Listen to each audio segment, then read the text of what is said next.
I'm about to unleash about Shedeur Sanders. I just watched what happened to Shedeur Sanders in the Cleveland Browns' third and final preseason game. And I'm outraged, I'm sickened, and I'm saddened.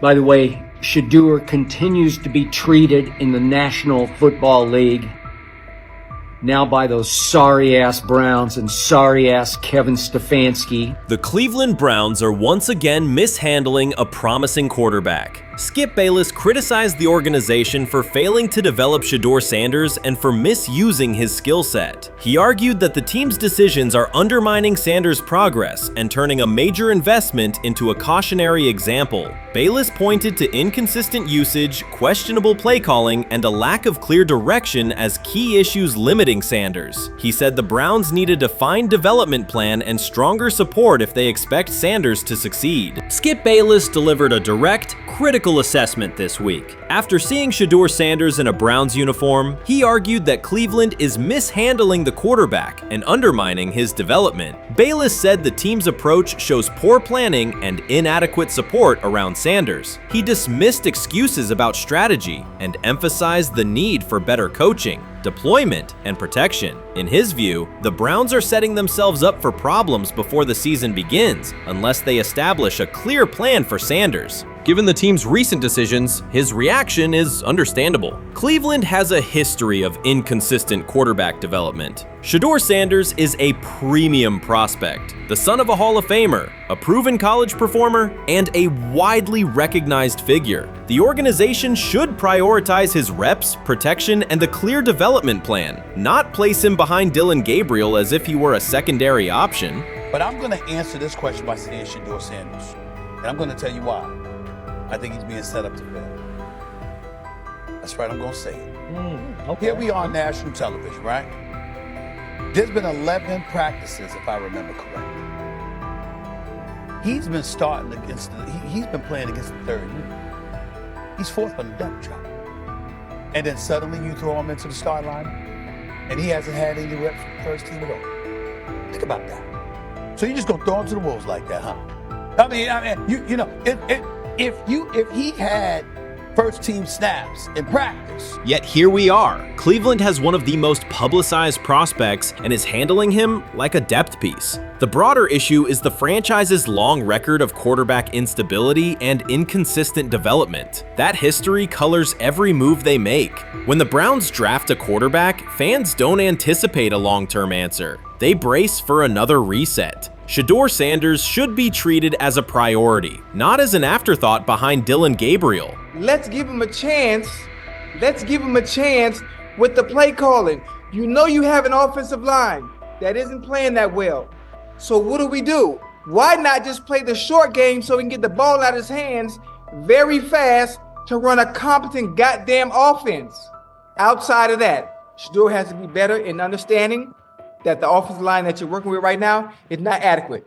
Why not allow the players that are competing for a job, in this instance, Shedeur Sanders, to finish off the 2-minute drill? When Browns fans see another quarterback selected, they brace for another setback. The franchise's recent history, from Johnny Manziel's failed stint to the rocky handling of Baker Mayfield, reflects inconsistent development and short-term decision-making. Against that backdrop, Skip Bayless's reaction to Shedeur Sanders on Cleveland's roster was blunt. He argued the team is already mishandling a premium prospect by treating him as a secondary option instead of a centerpiece for the future. Bayless's position is straightforward. Sanders is not just a name, he brings proven college production, leadership traits, and significant visibility that can strengthen both the offense and the organization's broader profile. Burying him on the depth chart behind Dillon Gabriel signals a lack of a clear development plan and wastes early momentum. Instead, Bayless contends, Cleveland should establish a defined pathway.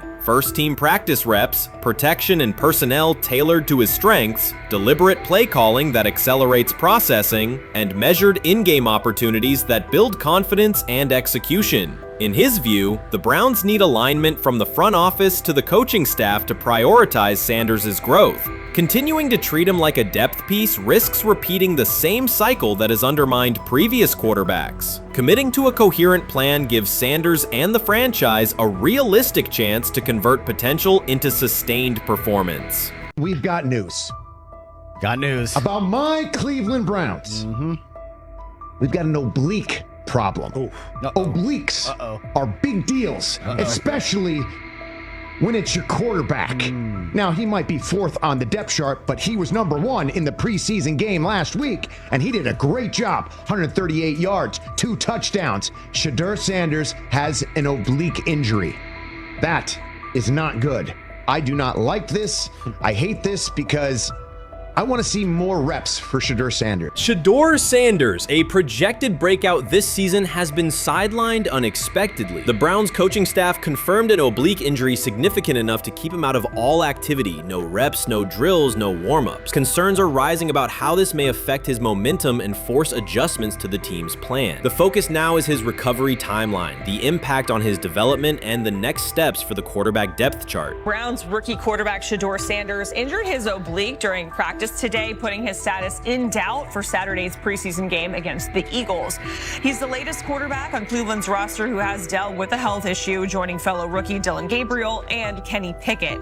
Sanders, who is trying to fight his way up the Browns depth chart, started the preseason opener last week and threw to practice. So how concerning is this for Shedeur as he is trying to, again, make his way up the depth chart, be QB2, potentially QB1 in the future? Dillon Gabriel taking Shedeur Sanders' QB1 spot after Sanders suffers an oblique injury is more than a roster change. It signals the staff is choosing urgency over efficiency. You do not replace a quarterback operating near a 70% completion rate with one coming off a 32% outing unless the decision is driven by desperation or poor evaluation. That is not strategy, it is avoidable loss of production. The impact on accuracy, timing, and drive sustainability is clear, and the difference is apparent to anyone watching. Well, here's what we know. I mean, after practice, Kevin Stefanski, the head coach of the Cleveland Browns, was not available to the media, but I did talk to him on the field as the players were coming off, and he told me that Shedeur Sanders complained of oblique soreness during the warm-ups this morning. Shedeur Sanders' absence isn't just a gap in the lineup, it's a setback for the entire offense. He thrives under pressure and makes throws others won't attempt. When he's healthy, every pass has intent, every drive has rhythm, and opposing defenses know they're in for a long day. Replace him with Dillon Gabriel and the defense senses an opening. Corners press tighter, safeties cheat down, and linebackers blitz more aggressively because they don't expect the same timing, velocity, or accuracy. Yes. I mean, yeah, I'm a fan. I'm not even going to try to hide it. Rich gets You guys are fans. Like, you guys talk about the Cleveland Browns quite a bit. Yeah, it's almost annoying to me. It aggravates people. Like, people don't like the fact that Rich talks a lot They about must love Shedeur. I'm here. But it's like, you know, you have a friend, and Right. that friend's child is following in the family's footsteps. You want them to do well. I don't know why people have such an issue. I know Rich is supposed to be impartial, but it's kind of hard when you have that type of tie to it. But yeah, I'm rooting for Shedeur, man. And Dillon Gabriel's 32% completion rate isn't just poor, it's untenable at this level. A number that low needs no context. It means 2 misses for every completion. Weather, opponent, and play calls are secondary when efficiency is that limited. That output does not sustain drives or keep the full playbook viable, yet he is starting while Shedeur Sanders is sidelined. The contrast is clear. Sanders brings accuracy, timing, and command. Gabriel's recent performance reflects inconsistency and missed opportunities. Choosing Gabriel under these circumstances reduces offensive reliability and invites defensive pressure. It is a decision that sacrifices efficiency and field position. So it'll be interesting to see what happens with Dillon Gabriel, but to the Shedeur Sanders point, it is unfortunate because I thought he was gaining some momentum. I know the practice that they had before they left for Philly, Daniel Oyefusi reported that he actually took the most reps of all of the quarterbacks. And that was the first time that had happened. It was the first time that he had went ahead of Dillon Gabriel, practicing with the twos, etc. So like coming off that stout performance against the Carolina Panthers, he was gaining momentum. If this were a clean evaluation, there would be no debate. Shedeur Sanders is the clear choice. He's accurate, composed, and consistent with a track record of high-level production. Dillon Gabriel remains a question mark, and not the kind that stresses defense. He's the kind that makes coaches consider leaning on the run to limit risk and protect field position. The reality is that injuries create openings for players who haven't earned them. Gabriel has stepped into QB1 while Sanders is out, but that reflects circumstance, not superiority. We don't know the severity of this oblique injury and whether it will even keep him out of Saturday's game against the Eagles. As for moving up the depth chart, I'm the Browns preseason sideline reporter. I was there Friday night when he burst onto the stage and set the NFL world buzzing. And yes, his demeanor was tremendous. His poise was tremendous. He did the things that were asked of him. But at the end of the day, he wasn't actually asked to do all that much. The real concern is how this could attach to Shedeur Sanders' reputation. The NFL is unforgiving about availability. An oblique injury for a quarterback isn't minor. It affects mechanics, torque, and timing. Even with a strong return, the injury-prone label can linger. For the Cleveland Browns, or any team seeking stability under center, that perception is toxic. Teams don't want a player they fear won't make it through October. That's the risk. Talent doesn't always overcome league politics. Once questions about durability start, they rarely fade. They surface in contract terms, roster decisions, and sideline evaluations. So Shedeur Sanders is injured again? If you were following along on social media today for the Browns' first joint practice in Philadelphia against the Eagles, wow, you were in for a tumultuous ride. I mean, all the reporters, both Browns and Eagles reporters, were pretty much flabbergasted at the fact that Shedeur Sanders was taking 0 team reps during the day, and even Tyler Huntley was getting team reps instead of Shedeur. And then it came out, obviously, everybody's speculating. There's people calling for Kevin's jobs, and before I go any further, I don't blame anybody. Ever. Meanwhile, Dillon Gabriel's numbers should be sidelining him, not elevating him. A 32% completion rate isn't a dip, it's a warning sign that points to issues with field vision, timing, and receiver cohesion. That's the quarterback taking snaps while Shedeur Sanders is out. Put their work side by side and the gap is obvious. Sanders shows consistent placement, timing, and footwork that reflect high-level execution. Gabriel's recent output introduces variability that shrinks the call sheet and stalls drives. You can't claim the priority is winning while starting a quarterback who isn't reliably delivering routine completions. Fans recognize it, receivers lose confidence and tempo when targets are off, the offensive line's urgency fades when protection doesn't translate into productive throws, team belief in the quarterback is fragile, and once it erodes, a season can come apart quickly. We could be looking at, 3/4 of Snoop and maybe 1/4 of Dillon Gabriel. Not really exciting for the fans. Of course, it would be nice to see what Dillon looks like. Did spend third-round capital on him. If you're Dillon Gabriel and you're a rookie, is not going to be you on want to this get team. healed. You want the reps. You want to take these reps. So what do you do to prepare yourself and get ready? Because, man, when rookies get injured, it's like these reps are so valuable. Yeah, sets them back a lot. We do have some video here. Mike Garafolo had some video of Jalen Hurts kind of helping Shedeur use his cart to get off the field here. Shedeur Sanders changes the entire equation. His presence under center keeps defenses honest, keeps teammates engaged, and expands the coaching staff's options. You can call vertical shots, open the playbook, and control the game's tempo. Dillon Gabriel limits that. With him, the playbook narrows, drives stall, and the defense ends up on the field too long trying to compensate. The Cleveland Browns are not in a position to gamble at quarterback. This is a franchise with a difficult history at the position. With Gabriel, the issues are visible from the stands. A 32% completion rate won't jump to 60% with a few extra reps. If anything, it will decline as defenses present looks they would not risk against Shedeur. And that's the core issue. Shedeur Sanders at 80% is still a better quarterback than Dillon Gabriel at his best. That isn't exaggeration, it's the numbers. If Sanders is a 70% passer when healthy, even a drop to 60% keeps him well ahead of where Gabriel is now. Yet the team is rolling with the quarterback who isn't delivering routine completions. Every week Sanders is out, his hold on QB1 loosens. That's the hard truth. The longer Gabriel stays in the role, the more coaches cite continuity and chemistry to cover what's happening on the field. Every throw and every drive has to be a statement, not just to win, but to erase any notion that Gabriel is a legitimate alternative. In the NFL, QB1 isn't handed back because you used to be the best option. You have to take it. Started off with some positive news for Shedeur, and then it kind of just went left real quick. Shedeur got the news early on that if Dillon Gabriel couldn't go, he would get his second straight start in the Saturday preseason game against the Philadelphia Eagles, and then he went on to injure his oblique. For the fans who don't know exactly what part of the body the oblique is at, what that injury is, and how it can impact the quarterback, can you explain to them what is an oblique injury?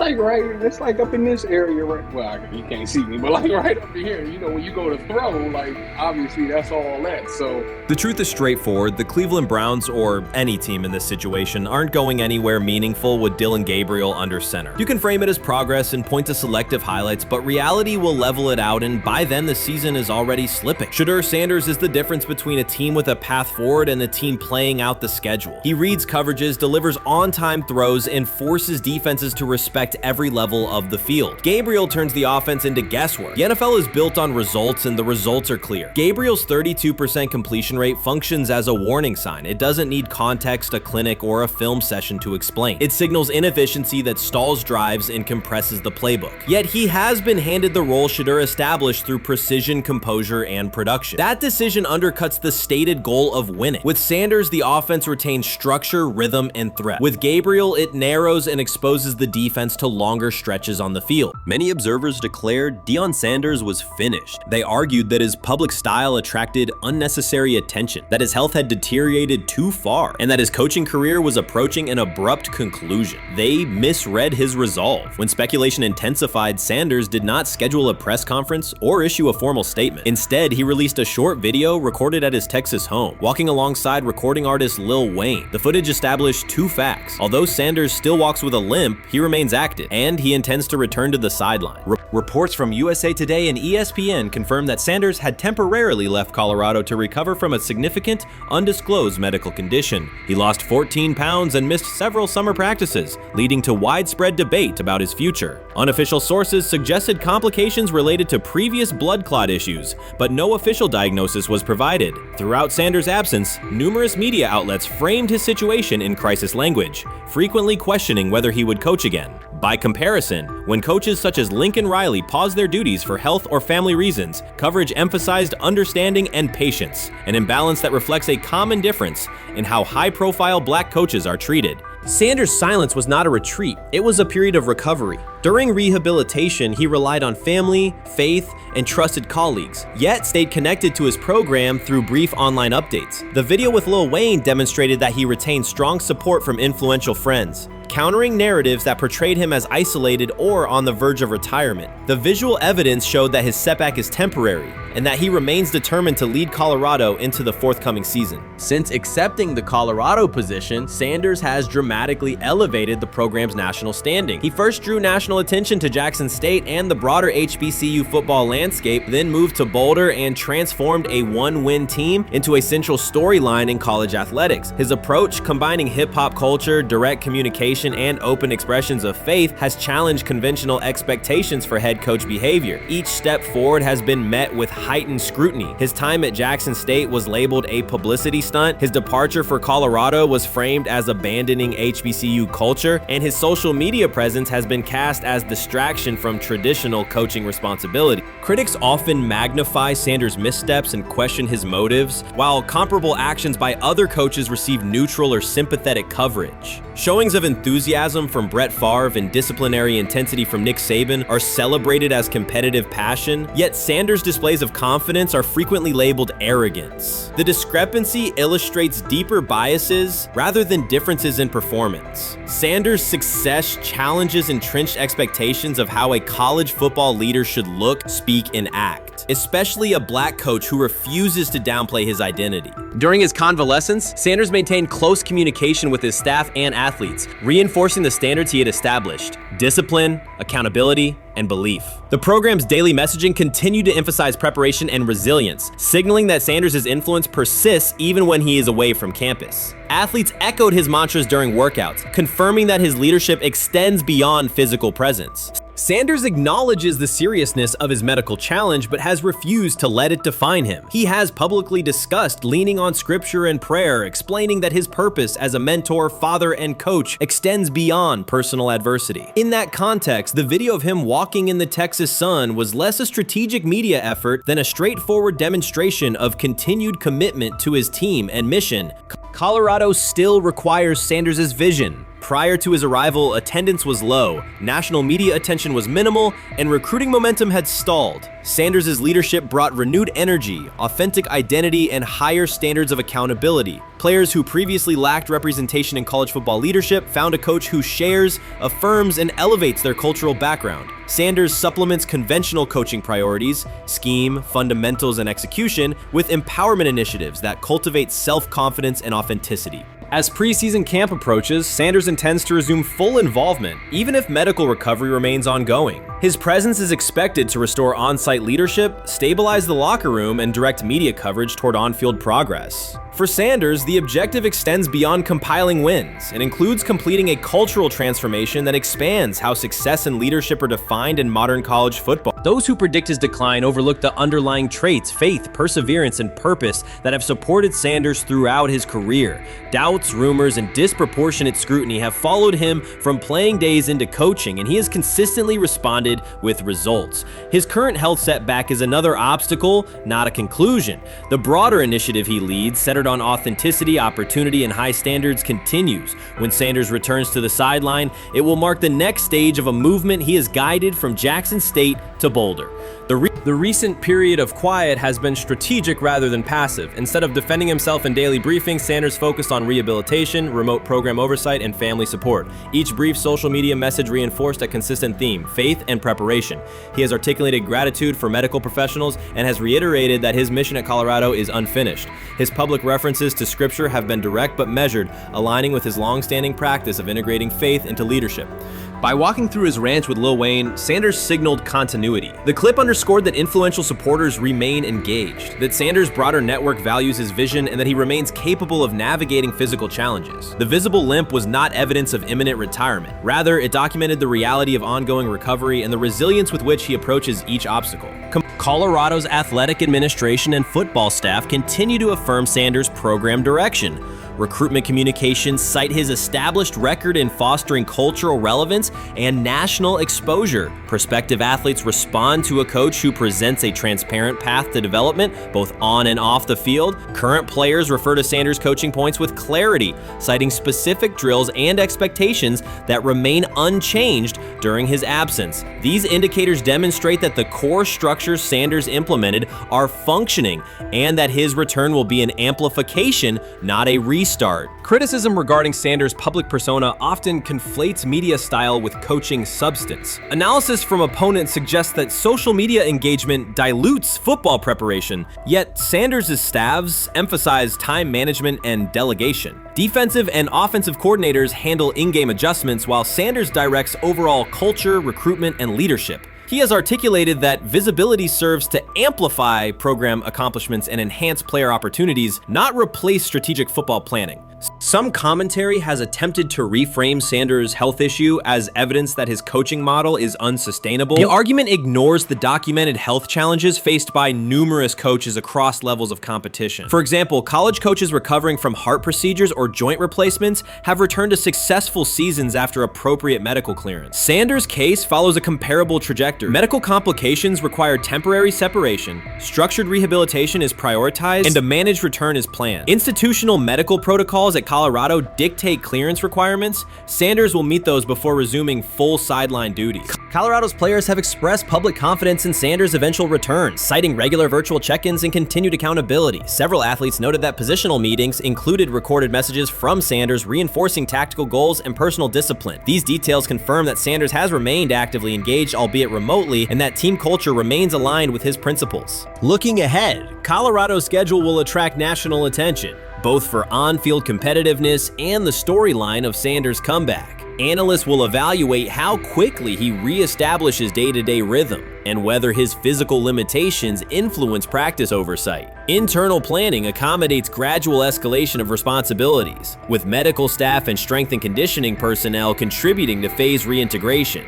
The broader significance of Sanders' return extends beyond Colorado. His visibility continues to challenge prevailing narratives about leadership styles and pathways in college athletics. By prioritizing authenticity, open articulation of faith, and cultural expression, Sanders offers a contrasting template to more conventional models. His eventual recovery and sideline presence will reinforce the argument that diverse leadership profiles can succeed in elite collegiate competition. In summary, rumors of Deion Sanders' coaching demise were premature. Verified reports confirm a substantial but temporary medical setback. He used the time away to focus on health, sustain program engagement, and rely on a support system anchored in family, friends, and faith. His recent public appearance demonstrated active recovery and reaffirmed his intention to resume leadership in Boulder. The forthcoming season will test Colorado on the field, but it will also underscore the durability of Sanders' vision, one that combines competitive ambition with cultural resonance. Observers who continue to question his longevity overlook the resilience and purpose that have defined his career. Sanders' return is imminent, and the movement he leads remains intact. So before your final year at Miami, there's a lot of conversations revolved around Shedeur Sanders. Obviously, I'm assuming you guys have a great relationship. Some of the clips you've seen and stuff like that. What is it like for you to have like this rivalry with Shedeur? I don't have a rivalry with him. That's my boy. So at the end of the day, this whole process, we thought me and him were going to be 1 and 2 the whole time. Whether he's 1, I'm 2. Whether I'm 1, he's 2. And so that's just always been, our mindset. It didn't go that way. I thought he was one of the better quarterbacks in the draft as well, even throughout college. A lot of stuff out there on him ain't really, the truth, just because they spin it different ways. Like they spin stuff about me different ways. But I mean, when he gets his chance, become a starter, I know he's gonna make the most of it. And I'm ready to get back to work with him, after the season, talk some more stuff to him. Cam Ward directly challenged the uneven standards applied to Shedeur Sanders, calling them inconsistent and unfair. By insisting that performance, not politics, guide evaluation, he shifted the discussion from one player to a league-wide problem. Sanders' treatment now serves as a test of how the NFL supports and evaluates emerging quarterbacks. I feel a special relationship with him, especially me. First getting to know him 5 years ago when I started working with him. But it did surprise me because he's a good quarterback. It doesn't get a lot of the credit that he deserves. Especially the plays that he made in Colorado. A lot of quarterbacks and coaches are making those plays. So when he gets this opportunity, I'm pretty sure he'll have it soon today. He'll make sure he'll make plays on the field. Cam Ward's public challenge to the treatment of Shedeur Sanders brought the issue into clear view. For months, discussion around Sanders has centered on his profile, major compensation, a prominent Nike deal, and the expectation to stabilize a struggling franchise. Rather than a standard evaluation of a top prospect, he has faced sustained skepticism from analysts, fans, and league voices. Ward's comments underscored that the standards being applied to Sanders diverge from those used with other rookies. By stating it directly, he did more than support another quarterback. He identified a broader problem in how the league responds to young players with significant visibility. The takeaway is direct. Assessments should reflect on-field performance and development, not external narratives. A generational talent. I'm gonna prove him right. I'm gonna prove him right. Don't worry. Oh my God. An article came out today. I'm generational. So I guess it's article versus article. I like that you think that, man. But we all know the truth.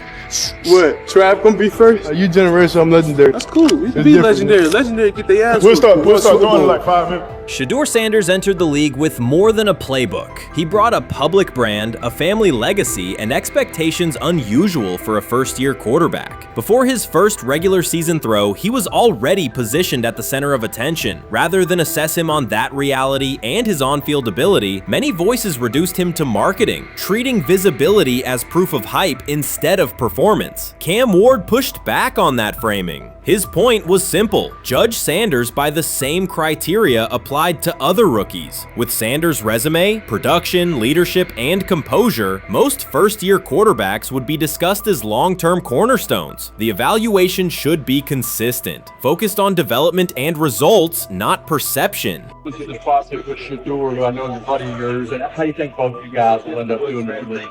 I think we'll both end up being one of the best quarterbacks in the league. I just think the work that me and him are willing to put in, the relationship we have to constantly compete each and every day, to better our craft, for ourselves. I just think it's gonna end up paying off for us in the long run. Do you guys kid each other about who's going first and how much that matters to you? Yeah, we play around, we joke around with it. Really don't mean nothing. Draft pick will never mean anything.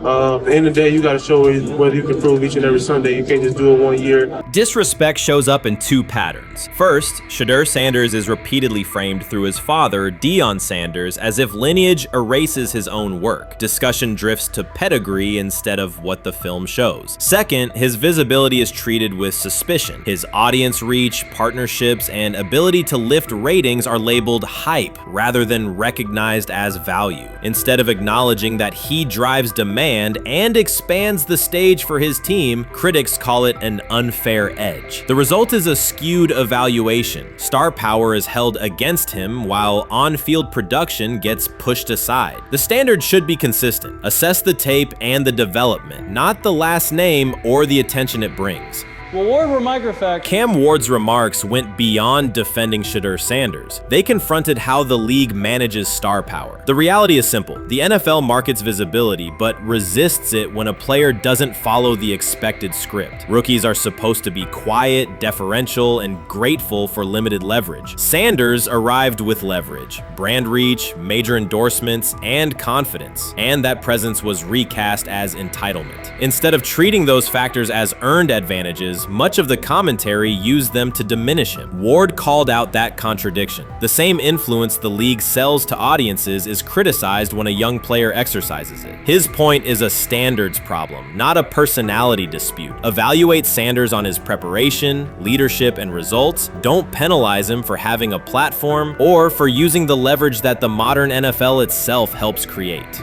Now it sounds like the Cleveland Browns are going to all but imprison Shedeur Sanders in the football sense of a very talented rookie quarterback who obviously needs reps, needs an opportunity, and who now, barring some miraculous luck, will not get the opportunity to play in a single real game. I'm sure many around the NFL are celebrating as we speak. They are chuckling about this. Many in the NFL wanted to teach Shedeur and his daddy. Cleveland became the center of the conversation. With Shedeur Sanders attached to a major Nike partnership, the expectation was straightforward. He should be given real game reps. The Browns instead leaned on Joe Flacco as the default choice, treating stability as the safer path while sidelining a quarterback with clear cultural and commercial pull. Each week Sanders didn't see the field, scrutiny grew. Commentary questioned the value of his contract environment and relevance, and fan debate shifted from development to doubt. That wasn't measured evaluation. It was a delay framed as prudence that eroded confidence in the process. Cam Ward reset the terms of the debate. He pointed to an uneven standard. When veterans or other young players secure significant endorsements, it's considered smart business. When Sanders does it at scale, it's recast as ego or hype. Even the scope of his off-field agreements became ammunition against him rather than evidence of market demand. Ward's position is simple. Use one standard. Assess Sanders on preparation, decision-making, and progression, not on discomfort with his platform. Treat visibility as an asset, not a disqualifier. The issue isn't attitude or branding, it's the consistency of the evaluation. Ward called it directly. The treatment has been unequal, and it should be corrected by aligning opportunity with performance criteria. Fans need to recognize there's not a team in the league he'd start for. Not one. That's not ridiculous, that's not unfair, that's not a vast conspiracy. Shedeur Sanders fans are Angel Reese fans. They're just fair weather fans who don't really give a fuck about the sport. Most of them are just Deion fucking groupies that followed him when he went to fucking Colorado, just like Angel Reese's fans had never watched basketball prior to her playing at LSU, and they followed her to the WNBA and don't know shit about the sport. That's it. Now Deion fucking groupies are running around acting like, oh, this is payback to his dad. The timing is pivotal. Shedeur Sanders isn't trying to blend into the league's background. He's shaping the agenda. He drives debate segments, fuels short-form highlights, and moves merchandise at a pace most rookies never approach. By the metrics that define modern attention, he is the draw. Yet, a segment of observers continues to undercut him. Not not because of shortcomings on tape, but because of discomfort with how prominent he already is. Cam Ward put words to what many could see. Coverage around Sanders has been filtered through reaction to his visibility, rather than a clear read of his performance and growth. The market has already weighed in. Demand is real, not manufactured. Nike's record-level rookie endorsement aligned with that reality, signaling long-term value and cultural reach. This exposes a core contradiction. The NFL depends on star power to sell tickets, fill stadiums, and boost ratings, but it resists stars who set terms on their own. Visibility is celebrated until a player exercises it. The fix is straightforward. Apply one standard. Evaluate Sanders on preparation, decision-making, and results, and treat his platform as the asset it is. If the league benefits from his presence, its evaluation practices should reflect that same reality, consistently and without penalty for scale. Shedeur Sanders does not depend on league promotion. He established his platform before the NFL and continues to expand it on his own terms. That autonomy challenges the status quo. Cam Ward's support was more than a defense of a teammate. It was a warning that if the league holds to outdated expectations, it risks falling behind the very players who drive audience attention and revenue. Claims that Sanders lacks real popularity ignore measurable facts. A large, active following, consistent merchandise demand, and sustained coverage across major outlets. Doubts about his standing as a quarterback overlook his college production and growth indicators. The pattern is familiar. Efforts to minimize him increase his reach. Each skeptical headline widens the spotlight, and each dismissive take creates more engagement. You cannot reduce a player built for visibility by arguing he should be less visible. The practical outcome is the opposite. Scrutiny becomes signal. Sanders is not merely enduring criticism, he is turning it into momentum, converting attention into leverage on and off the field. Grab hold of the starting job. Yes, but I don't think we're going to know which one until we get deep into August. Now, I think, we tracked the reps everybody was getting at practice throughout the OTAs and minicamp. But when you talk to people there, they just want to make sure everybody got what they needed. And that, Kenny Pickett, we find out if he has the goods to be the starter. Joe Flacco, they back him off a little bit. He's 40. He may not need as much. The rookies, Shedeur Sanders and Dylan Gabriel, what do they need to learn to make the transition from the college game to the pro game? That's what the spring was about for the Browns quarterbacks. Now, Shedeur Sanders has moved from social media celebrity to on-field standout, and ESPN now lists him among its first-team candidates. Reactions are split. Some fans are impressed while others are skeptical. Whether this reflects Deion Sanders' long-term strategy or simply Shedeur's rapid development, the story is drawing widespread attention. Here's a look at what led to this moment. They never planned on taking him. The problem is, like Ocho Cinco said, you got somebody that has endeared himself to the locker room. And guess what? The difference between him and Tim Tebow, the biggest one, is he can play. He can throw the ball. Tim Tebow running around being an H-back. He can throw the ball. And he's done everything he needs to do. He ain't saying nothing. He ain't rocking the boat. He ain't mad about the reps. He ain't mad about none of that. All the people out there want to see is this, like Tyver said earlier. We want to see what he can do with Jerry Jeudy. Online reactions are sharply divided. Some fans strongly support Sanders, while others argue he is overrated. Traditional analysts cite statistics and claim his recognition comes mainly from his father's name. Sanders supporters are actively celebrating his rise and already predicting a future NFL career. Sports media outlets have made his candidacy a central topic of debate. The discussion now extends beyond statistics and victories to include his marketability, public image, and on-field presence. Sorry, is Shedeur Sanders going to get a chance to win this job? Do you believe he gets a legit shot to win this job? Listen, I think, first of all, the action's going to really start in training camp. Like, forget all the OTA stuff. You don't win a job in OTA. The real action starts in training camp. And just like Shedeur said, during the mini camp, when it's time to take your reps, you got to make the most of it. Because I think early on, there's going to be a lot.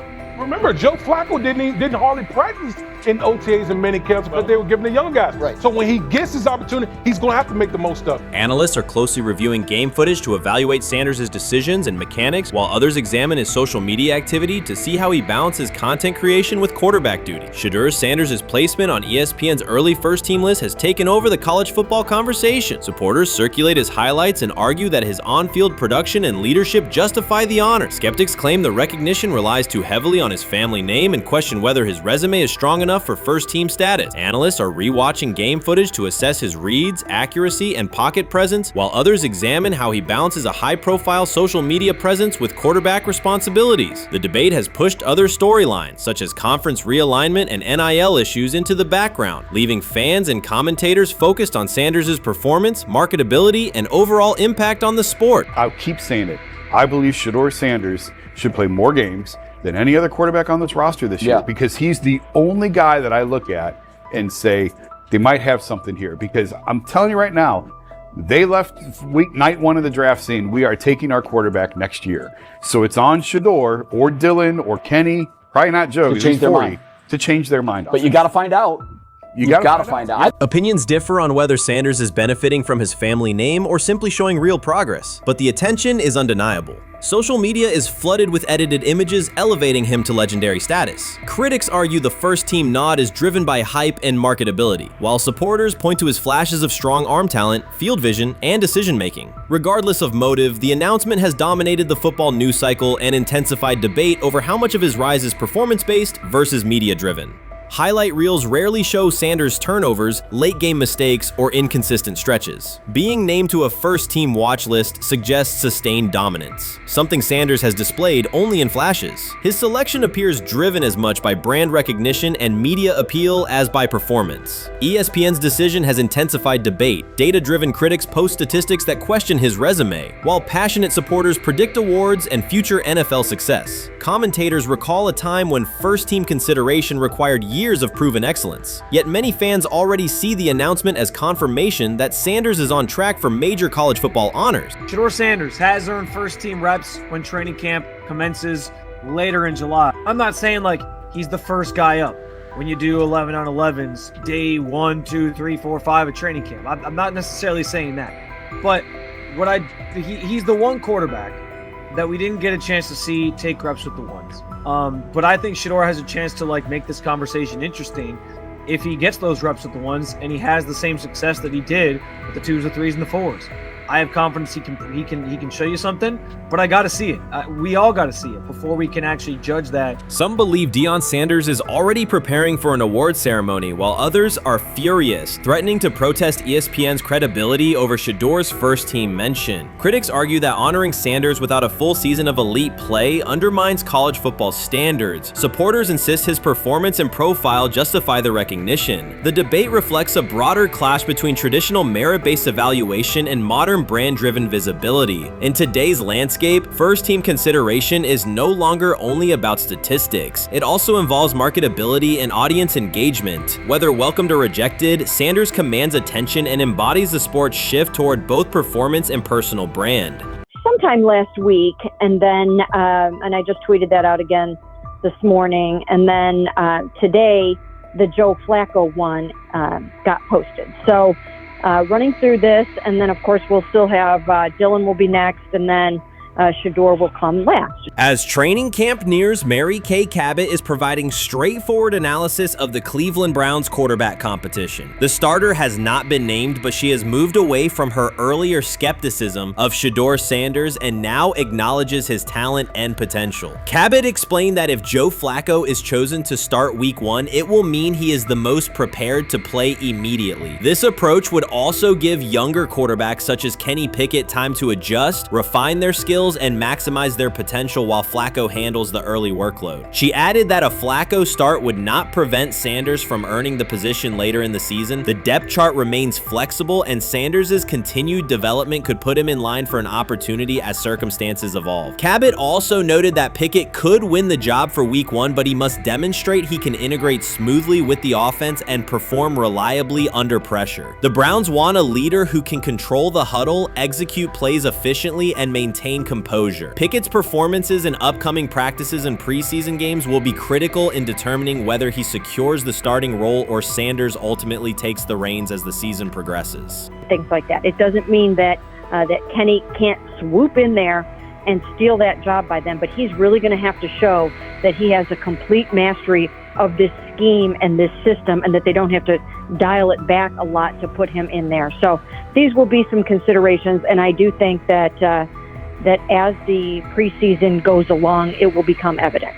Mary Kay Cabot recently stated that Shedeur Sanders is ready and the Cleveland Browns are monitoring him closely. After a strong showing during organized team activities and minicamp, Sanders has made notable strides in his development. With continued progress, he is expected to return to the field prepared to contribute meaningfully. The Browns coaching staff is tracking his growth and anticipation about his long-term role is increasing. Cabot added that if Sanders maintains this trajectory and continues to demonstrate poise within the team, he will have a legitimate chance to earn the starting quarterback job. Each practice rep strengthens his case, reinforcing the possibility that his development could benefit both the player and the organization. As Sanders impresses, discussion about his future in Cleveland becomes more compelling. Cabot also emphasized Sanders' advanced understanding of the offense. She noted that his football IQ appears in every drill and that he seems ready to execute the Browns system at full speed. His ability to process defenses quickly and make decisive reads distinguishes him from his peers. With the appropriate opportunity, Cabot believes Sanders could become a genuine difference maker for the Browns. One area Cabot highlighted is Sanders' command of pre-snap adjustments. His capacity to diagnose defensive fronts and communicate changes gives him an edge and reflects high football intelligence. If he translates those reads into consistent connections with his playmakers, he could elevate the Browns' offense significantly. By comparison, Cabot said quarterback Dillon Gabriel is still refining his grasp of complex terminology and play calling. While Gabriel possesses upside, Sanders' comfort with intricate concepts and his ability to manage tight pockets under pressure give him a clear advantage at this stage. Gabriel must sharpen those elements to compete at Sanders' level. Cabot previously reported that Sanders had already earned first-team practice snaps ahead of Gabriel. Her latest update confirms that Sanders is now approved as the Browns' starting quarterback, solidifying the organization's commitment to him as QB1. Expectations are high, and his response to the challenge will be closely watched throughout training camp and preseason. Cabot further noted that head coach Kevin Stefanski authorized Sanders to take expanded first-team reps beginning next month. This milestone underscores Sanders' readiness and the coaching staff's confidence in his progress. As the regular season approaches, Sanders aims to cement his status as the starter, and the competition for that position is intensified. Though Sanders leads the race, Kenny Pickett remains in contention. Cabot stressed that Pickett must prove he can integrate seamlessly with the offense and perform consistently under pressure. His performance over the next several weeks will determine whether he can challenge Sanders for the starting role.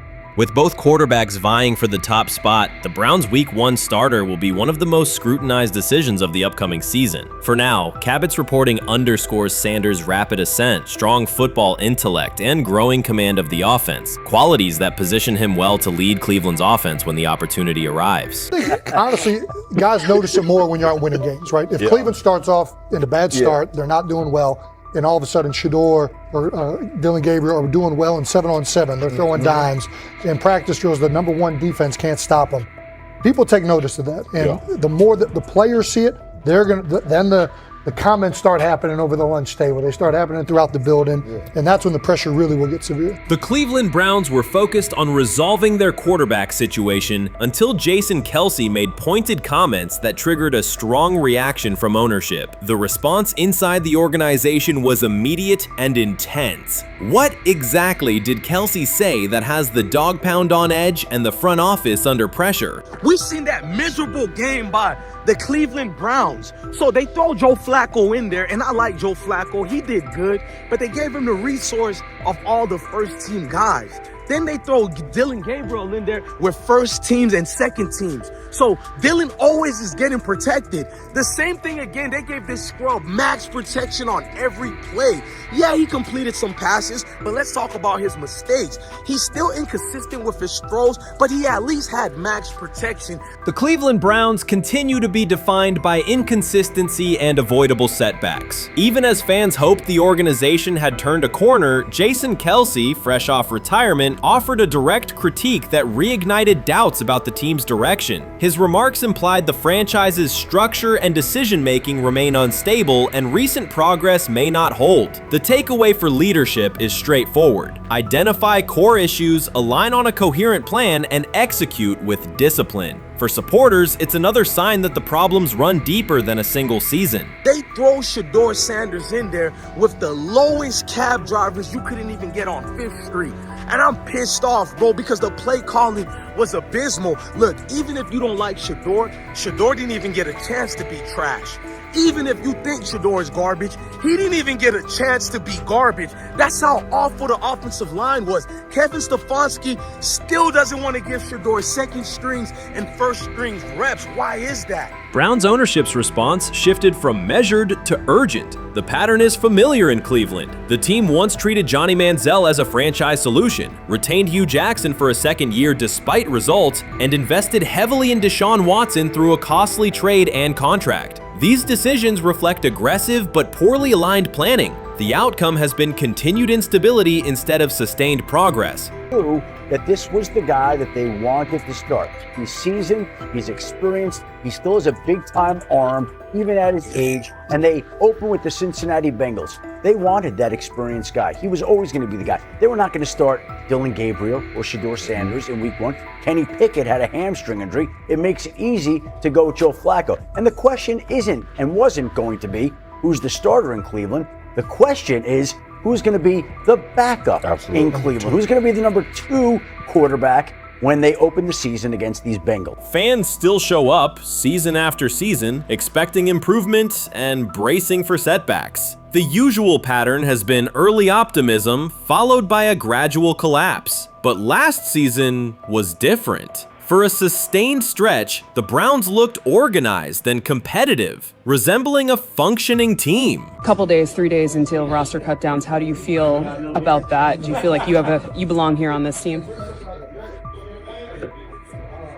Obviously, I think overall as a player, I feel like I put in the work. I feel like everything I do, I try to do it to my best, and that's all I ask for. So I feel like everybody feels like, they should be on the team, and if you ask anybody on the team, would they feel like they belong, in their own eyes. So I feel like I do, but I'm my own player, I think about myself in a high regard. The front office entered the offseason confident. Kevin Stefanski was being praised, and the Dog Pound believed the team had made real progress. Then Jason Kelce delivered a pointed assessment that cut through the optimism. Fresh into retirement, the former Eagles All-Pro and Super Bowl champion said Cleveland still looks like a team patching over issues rather than building a durable contender. Kelce's view was direct. The Browns' structure is fragile, and the roster is too dependent on perfect health at quarterback. He argued the team is one injury away from losing continuity and sliding backward. Because Kelce has operated inside a stable, championship-level organization, his comments carried weight with players, media, and fans. The reaction was immediate. People took his critique seriously, not as outside noise, but as an informed evaluation of how a successful team should be built. Ownership also felt the impact. Jimmy Haslam's response shifted to urgency, a sign that leadership recognizes the stakes.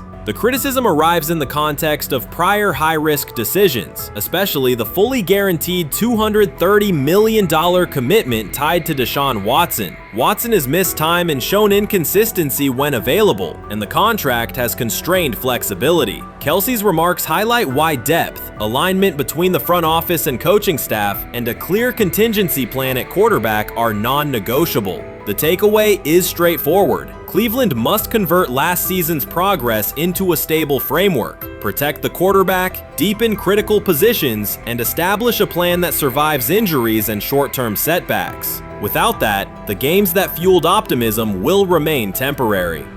If you're a betting man, who do you think starts for the Browns at quarterback? Okay, this is the situation. Kenny Pickett, they actually traded for him. Joe Flacco, no one's bringing Joe Flacco in the building thinking Joe Flacco's going to be the starter. If Joe Flacco is your starter, you got a problem. You have a huge problem. And if they were saying Shedeur was the starter as the 5th rounder, you got a real problem too, because he passed over all these guys in these reps in the offseason in shorts, in bikini shorts, Speedos and stuff. Like, no. That kind of stuff. So I'm not that surprised. When you put down a 3rd round pick on a quarterback, you do believe he has a certain skill set. Jason Kelce stated the obvious. Cleveland committed to a quarterback who hasn't played at an elite level in years, and Joe Flacco's playoff run didn't change the long-term outlook. Ownership appeared more upset that the criticism was public than by the substance of the critique. Many fans agreed. They've seen this pattern before. Rosters age, injuries are inevitable, and when a single contract dominates the cap, one setback at quarterback can undermine the entire season. Kelsey's broader point was about structure. The Browns prioritized the high-cost, uncertain starter over depth and contingency. The late-season surge masked issues that remain: limited cap flexibility, thin depth at key positions, and an offense that lacks a credible Plan B. Fans recognize how quickly a strong defense can decline with injuries, and how an offense without redundancy stalls. The AFC North raises the stakes. Baltimore with Lamar Jackson sustains a top standard. Cincinnati with Joe Burrow returns to contention when healthy. Pittsburgh rarely slips below .500 under Mike Tomlin and wins with defense and consistency. In that environment, Cleveland can't rely on perfect health or peak form from one player. The path forward is clear. Diversify cap allocation, reinforce the offensive line and receiver depth, carry a legitimate backup plan at quarterback, and install a scheme that functions regardless of who is under center. Given what we saw yesterday with Shedeur Sanders, somebody on the Cleveland Browns is 100% getting fired, probably by the end of this year. The person who's probably going to end up getting fired is Kevin Stefanski, because I know that he didn't want Shedeur Sanders on the team. It was Andrew Berry who made that pick. You can't really go against your GM. Bad things happen in this situation. But Shedeur Sanders is not without fault for what we saw yesterday. This is the play that we saw yesterday that has the internet just exploding, where Shedeur Sanders took like a 24-yard sack. Half of the internet is saying that this is all Kevin Stefanski's fault. Cleveland showed progress last season, but the underlying concerns remain. Jason Kelce highlighted them directly. The Browns' long-term plan is fragile, cap-constrained, and overly dependent on perfect health at quarterback. His comments focused attention on structural issues, roster depth, continuity in coaching, and a sustainable offensive approach, rather than a single hot streak. That criticism resonated because it reflected what many around the league already see. Ownership's reaction underscored the sensitivity. Jimmy Haslam has presided over frequent coaching and quarterback changes, and external scrutiny carries weight when it comes from a respected veteran with championship experience. Kelce's remarks reinforce that last year's Joe Flacco stretch was a short-term solution, not a foundation. The team still needs a durable plan that can withstand injuries and inconsistency. The practical takeaway is clear: stabilize the system, diversify cap usage, and build depth at key positions so the offense functions regardless of who is under center. That includes a coherent development pathway for younger talent such as Shedeur Sanders, with defined practice reps, protection, and scheme alignment. Kelce didn't say anything outrageous. He articulated the gap between a brief surge and a credible long-term contender. I have the faith of a mustard seed.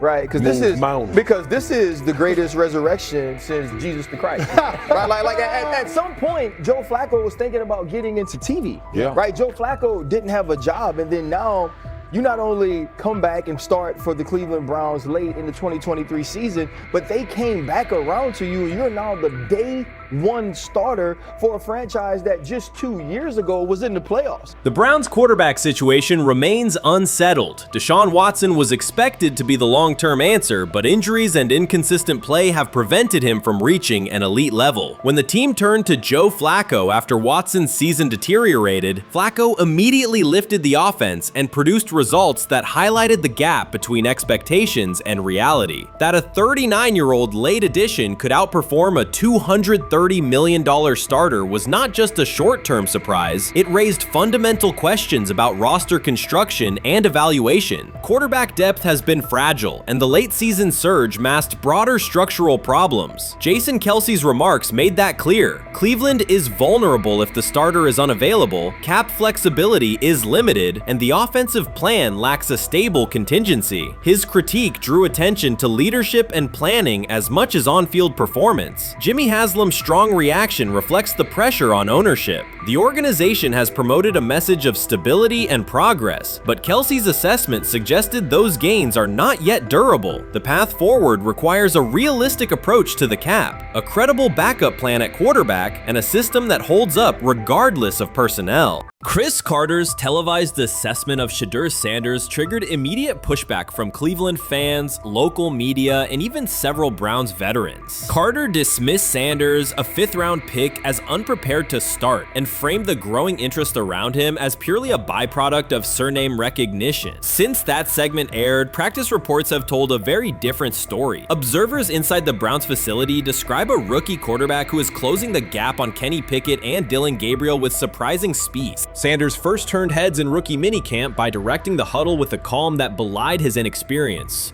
Position coaches reported that he rarely repeated mental errors during installation periods, a trait they rank highly when grading young quarterbacks. In organized team activities, he showed consistent timing on intermediate routes, kept turnover numbers low in 7-on-7 periods, and demonstrated early command of Kevin Stefanski's protection calls. That steady execution earned him a handful of first-team snaps, reps that would ordinarily have belonged to Pickett by default.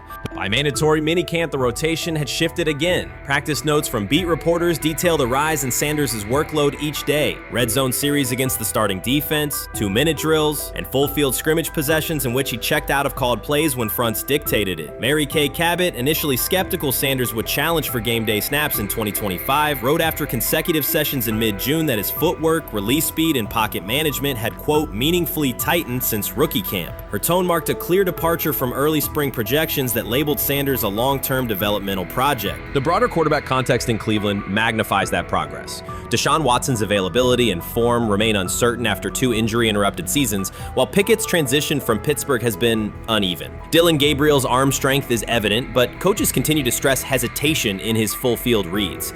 Against that backdrop, Sanders' quick decision-making and mechanical efficiency have begun to look less like a pleasant surprise and more like the roster's most reliable short-term plan. Inside the locker room, acceptance has followed performance. Wide receivers cite Sanders' ball placement on outbreaking routes, noting that the ball routinely arrives on the upfield shoulder, a small but essential detail that allows for yards after the catch. Offensive linemen appreciate his pocket awareness. Joel Bitonio remarked privately that Sanders slides up instead of bailing when edge pressure flashes. Defensive backs say his eye discipline forces them to hold coverage longer than they expected against a rookie. Such cross-positional respect develops only when day-to-day tape shows tangible improvement. The reaction to Carter's critique highlights a recurring double standard applied to young black quarterbacks. Traits celebrated as swagger or confidence in other players were labeled arrogance when associated with Sanders, yet the quarterback himself has not responded publicly. There have been no subtle social media jabs, no mention of critics in interviews, only repeated references to competing for every rep and learning from veterans. That measured approach, combined with hard evidence from practice, has softened earlier doubts among coaches who prioritize demeanor as much as arm talent.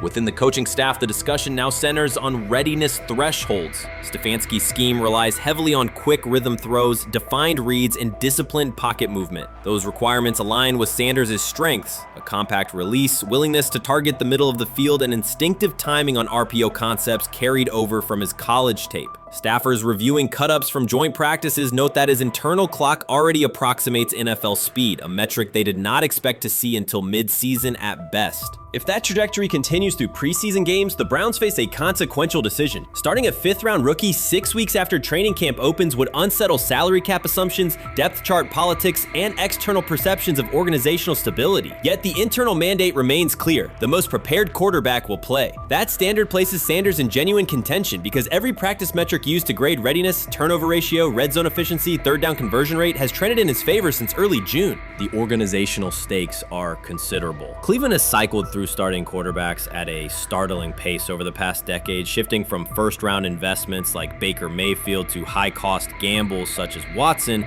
each move packaged as the long-awaited solution. A rookie chosen outside the first 100 picks ascending to the top of the depth chart would challenge long-held league assumptions about draft pedigree and opportunity. It would also validate the evaluation philosophy that prioritized Sanders' intangibles: processing speed, leadership presence, over conventional arm strength thresholds that pushed him down the draft board. Carter's televised remarks now sit awkwardly alongside daily updates from Berea. His critique relied on pre-draft labels and the presumption that a late-round passer with a famous father would need a redshirt year. Practice film contradicts that stance. Sanders checks protections at the line, manipulates safeties with shoulder fakes, and has reduced turnover-worthy throws and full-speed sessions to single digits. Statistics normally cited for veteran backups, not rookies. The longer that evidence accumulates, the more Carter's comments appear rooted in legacy bias rather than objective performance review. None of this guarantees Sanders will open the season on their center. Preseason defenses test quarterbacks in ways practice cannot. Defensive coordinators will disguise pressure and boundary rotation to force late decisions. Sanders must show he can adjust protections and exploit mismatches without the benefit of a controlled environment. Yet within the Browns facility, the conversation has shifted from if he will be ready to when. Quiet confidence from Amari Cooper and other veterans suggests they believe Sanders can steady an offense searching for consistency more than highlight reel heroics. Sanders' rise also affects long-term roster calculus. If he earns the job and performs competently, Cleveland gains starter-level production on a cost-controlled rookie contract, freeing cap space allocated to other positions. That scenario could reshape roster-building strategy in a division featuring Joe Burrow and Lamar Jackson, quarterbacks whose contracts consume significant percentages of team payroll. A capable, low-cost starter would allow the Browns to reinforce their offensive line and secondary while retaining core veterans, a competitive advantage few teams enjoy. For now, the focal point remains daily improvement. Sanders continues to arrive before sunrise, reviewing the previous day's install with the quarterback coach, then staying after practice to throw on-air routes with receivers low on the depth chart. Coaches track those habits closely because consistent routine underpins performance when adversity strikes in live games. Each incremental gain strengthens the argument that readiness depends on preparation and aptitude, not draft slot. Carter's segment reminded the league how quickly assessments can become outdated when they lean on perception over evidence. Sanders' steady climb up the depth chart underscores the counterpoint. In the NFL, tape is the final arbiter. Should Sanders translate practice efficiency to preseason success, the Browns may discover that the solution to their long-standing quarterback riddle arrived quietly in the 5th round, carrying little more than confidence and a willingness to work.